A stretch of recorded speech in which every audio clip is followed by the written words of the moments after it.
Hola de nuevo.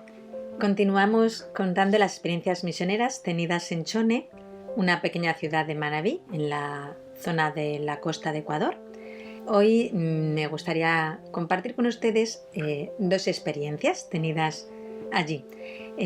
Aparte de la labor que hacemos como Hogar de la Madre en formación con los jóvenes, con los laicos, en la parroquia en la que estamos, San Cayetano de Chone, había una vida espiritual muy fuerte, era una parroquia muy activa. Había muchos grupos que pues tenían mucha hambre, mucha sed de Dios, pero una formación pues deficiente. Entonces a las siervas del hogar nos pidieron que les ayudásemos con la formación, entonces apoyábamos asistiendo el día que tenían ellos las reuniones, tenían su ratito de oración a su estilo, a su modo, pero luego las hermanas pasábamos a darles un rato de formación. Así estábamos con Juan 23, con Misioneros del Amor y con otros movimientos. También colaborábamos con la coordinación de la catequesis. Era impresionante cuando decimos los números, bueno, pues acostumbrados a los números de aquí, esto nos parece casi increíble. Había 2000 niños en la catequesis, entre los sectores y entre el centro. Entonces, bueno, solo el tema de la coordinación de la catequesis ya llevaba muchísimo trabajo, mucha actividad. Todos los días había grupos de catequesis.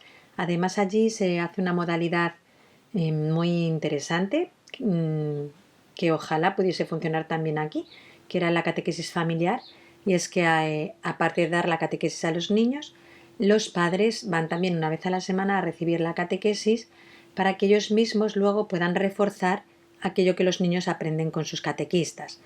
Entonces, si tienes 2000 niños y se te añade a ese mismo número de padres de familia, pues imagínense, solo la vida de la catequética de la parroquia ya daba muchísimo que hacer. Pero aparte, pues también colaborábamos en la atención espiritual pues de aquello que hiciese falta o de aquello que nos pidiese el párroco que hiciésemos. Una de las veces el padre Vicente, que era el párroco en aquel momento, pues nos dijo que habían ido a pedirle que fuese a hacer una oración a un niño que acababa de fallecer. Eso lo tienen ellos como muy enraizado, como el tema de los difuntos, de que alguien vaya y haga una oración. A veces incluso aunque no esté bautizado el niño, te vienen corriendo y te dicen que por favor que vayas, que el niño acaba de fallecer, que hagas algún tipo de oración. Entonces, bueno, el sacerdote no podía porque estaba impartiendo sacramentos y era imposible que dejase eso para poder ir a hacer la oración con el niño, y nos lo pidió a las hermanas. Entonces, bueno, pues allí fuimos las hermanas para hacer una liturgia de la palabra y pues eso, consolar un poquito a los padres también con el consuelo que da la fe y la esperanza que viene solo de Dios. Entonces, bueno, fuimos allí a la casa de este bebé. El niño había muerto a las horas de nacido. Había nacido en la casa y la mamá todavía estaba en el cuarto pues con muchísimo sufrimiento y también ella enferma. La mamá estaba en una de las habitaciones y en una sala un poco más grande estaba el niño en una cajita blanca, y había allí muchos familiares, muchos hombres, así con rostros bastante duros. Se veía que no era una familia especialmente religiosa, sí, y que acude al Señor pues en estos momentos de sufrimiento, que el Señor se sirve de ellos, que no es que el Señor los rechaza, de decir, bueno, esta familia normalmente no está cerca de mí, acude a mí en el sufrimiento, pues ala, a paseo. Eso lo haríamos nosotros los hombres, ¿no? Cuando nos parece que se nos está utilizando y que alguien que no tiene ningún interés en nosotros lo tiene solo cuando necesita algo de nosotros. Pero el Señor es tan distinto a como somos nosotros. Y cuando ve que alguien acude a Él en el momento del sufrimiento, no piensa, bueno, ahora sí que tienes interés, vienes a mí, pues ahora vete por ahí. No, el Señor aprovecha ese momento para mostrar sus brazos abiertos y su misericordia. Entonces, bueno, ya estábamos allí en la sala, a un ladito el niño en la caja, muchas miradas frente a nosotros, y comenzamos ese momento de oración. Y pues hay un momento que se hace una prédica, que se dice allí, el hablarles un ratito. Claro, estás ante gente que no tiene nada de formación y que acaban de experimentar la muerte de un niño y pues deseas, sí, que a través de ese sufrimiento el Señor lo pueda usar para un bien mayor, ¿sí? Para que ellos conozcan a Dios. Y pues no sé, lo que salía de mi boca era hablarles de la realidad de la muerte, de decir, bueno, este niño ha muerto, ya se ha presentado delante de Dios, le ha tocado mucho antes de lo que esperaríamos, pero ustedes también se van a presentar delante de Dios, ¿no? Y el estar hablándoles de la realidad de la muerte, que muchas veces parece que nos da miedo hablar de ella, y nos da miedo hablar del juicio y de la posibilidad de la condenación. Sin embargo, son pensamientos y reflexiones muy sanas. San Ignacio de Loyola, cuando despidió a San Francisco Javier, que ya se iba a las Indias, pues uno de los consejos precisamente era que cada noche no se acostase sin haber hecho una meditación sobre la muerte, el juicio, el infierno y el cielo, porque nos es muy conveniente no olvidarnos que aquí estamos de paso y que llegará un momento en el que se nos pida cuentas de la vida que hemos llevado y de lo que hemos vivido. Entonces, cuanto más reflexionemos sobre ello, quizá mejor nos vayamos preparando. Si yo me olvido de esa realidad, viviré como si esa realidad no existiese y como si ese momento no fuese a llegar. Sin embargo, si todos los días, y aquí esto queda como consejo para todos, antes de acostarnos, en el examen de conciencia o en un ratito que tengamos, reflexionamos sobre que esta vida estamos aquí de paso y que habrá un momento en que nos presentemos delante de Dios y seremos juzgados por lo que hayamos vivido y que ese juicio tendrá también una sentencia justa, misericordiosa pero justa, sí, y en la que habrá un premio eterno, una vida eterna, un amor eterno, o habrá un sufrimiento eterno, una condena eterna, un infierno eterno. Entonces este pensamiento es muy sano, no es que ante un entierro, un funeral, haya que simplemente alabar a la persona que es difunta y como si todo el mundo se salva, sino que es un momento muy bueno de ayudar a todos a reflexionar sobre el futuro también de nuestro juicio, ¿no? De que también llegará tarde o temprano y seguramente mucho más temprano de lo que nos gustaría o de lo que creamos, ¿no?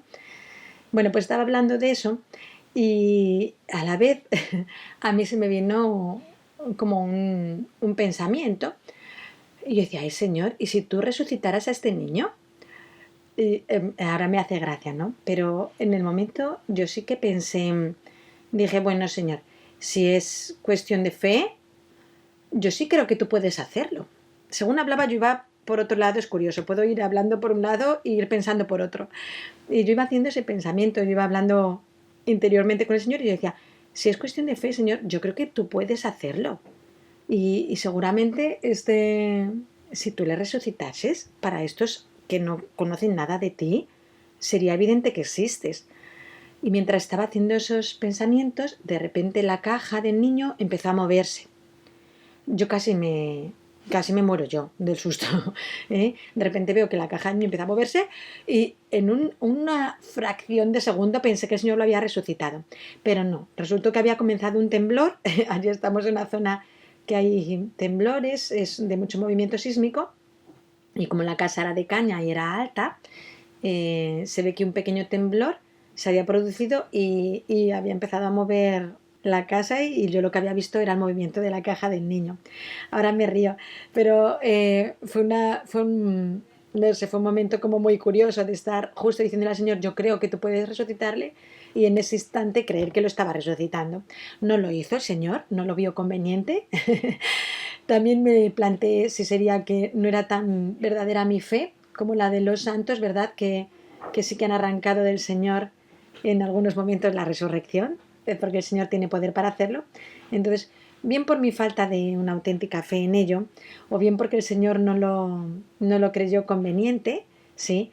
No se produjo la resurrección y no era lo importante, ¿sí? Lo importante era que el Señor, a través de esa muerte de ese niño, sacase un bien mayor.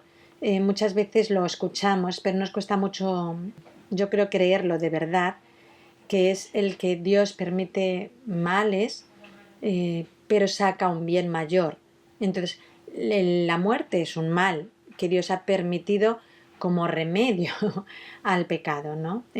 Si no hubiese entrado por el pecado entró la muerte en el mundo, y si no hubiese entrado la muerte nos habríamos quedado fijados en el mal, fijados en el pecado. Entonces, de alguna forma fue la solución para que a través de la muerte, también vencida por la resurrección de Jesucristo, nosotros alcancemos la resurrección, pero ya redimidos, ¿sí?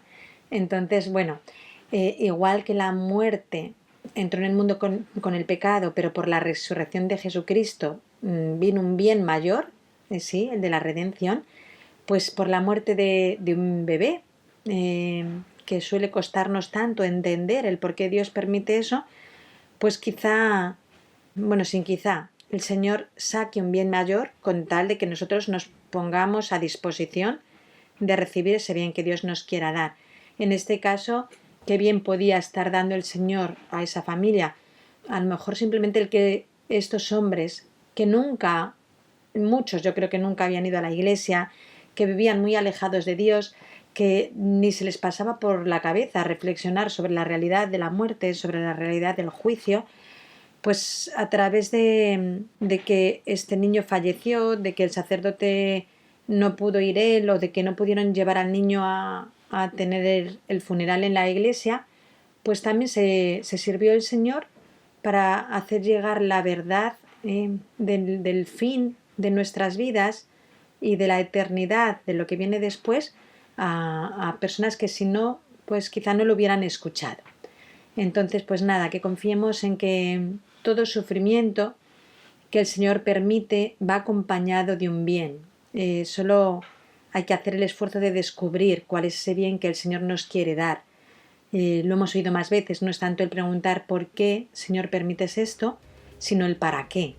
Sí, porque a veces el hecho de preguntar para qué y descubrir lo que Dios me quiere dar a través de esa cruz, pues me ayuda no solo a recibir un consuelo, sino que me ayuda a santificarme en ese descubrimiento de la voluntad de Dios y del bien que Dios quiere hacer a mi alma.